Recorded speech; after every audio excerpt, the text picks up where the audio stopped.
बदलापूर प्रकरणाची जखम अजूनही ताजी असतानाच बुलढाणा जिल्ह्यातून शिक्षण क्षेत्राला काळिमा फासणारी अत्यंत संतापजनक घटना समोर आली आहे। जिल्ह्यातील मेहकर तालुक्यातील लोणीगवळी येथील एका जिल्हा परिषद प्राथमिक शाळेत 58 वर्षीय वयोवृद्ध शिक्षकाने तिसरीत शिकणाऱ्या 9 वर्षीय विद्यार्थिनीवर लैंगिक अत्याचार केल्याचा धक्कादायक प्रकार घडला आहे। या घटनेमुळे संपूर्ण जिल्ह्यासह राज्यात संतापाची लाट उसळली आहे। मिळालेल्या माहितीनुसार बुधवारी सकाळी 10:30 वाजताच्या सुमारास शाळेत वर्ग सुरू असताना ही संतापजनक घटना घडली। शाळेत शिकवणारा शिक्षक महादेव आत्माराम मानतोडे वय 58 याने 9 वर्षाच्या चिमुरडीवर अत्याचार केला। हा प्रकार गावकऱ्यांच्या लक्षात येताच काही वेळातच संतापाचा स्फोट झाला।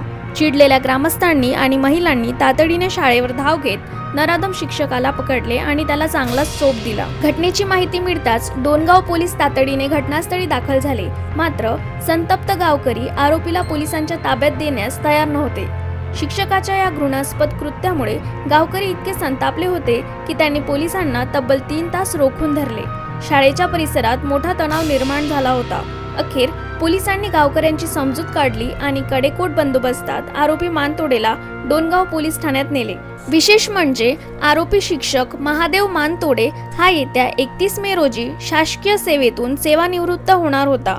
सेवेची 30 ते 35 वर्षे पूर्ण झाल्यानंतर आणि निवृत्तीला अवघा 1.5 महिना शिल्लक असताना या शिक्षकाने गुरु शिष्याच्या पवित्र नात्याला काळिमा फासला आहे। या वयातही अशा प्रकारचे नीच कृत्य केल्यामुळे आरोपीबद्दल प्रचंड घृणा व्यक्त केली जात आहे। ज्ञानाचे दान देणाऱ्या शिक्षकानेच भक्षकाची भूमिका घेतल्याने सर्वत्र संताप व्यक्त होत आहे।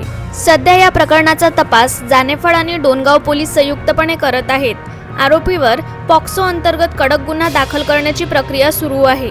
पोलीस ठाण्याबाहेर नागरिकांनी मोठी गर्दी केली असून परिसरात कडक पोलीस बंदोबस्त तैनात करण्यात आला आहे।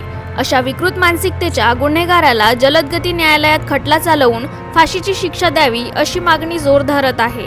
विद्यार्थ्यांच्या शाळेतील सुरक्षेचा प्रश्न पुन्हा ऐरणीवर। बदलापूरच्या घटनेनंतर शाळांमध्ये सीसीटीव्ही बसवणे आणि सखी सावित्री समित्या कार्यान्वित करण्याचे आदेश सरकारने दिले होते, मात्र एका वयोवृद्ध शिक्षकानेच असे कृत्य केल्यामुळे आता मुलींनी शाळेत कुणाच्या भरोशावर जायचे असा संतप्त सवाल पालकांमधून विचारला जात आहे।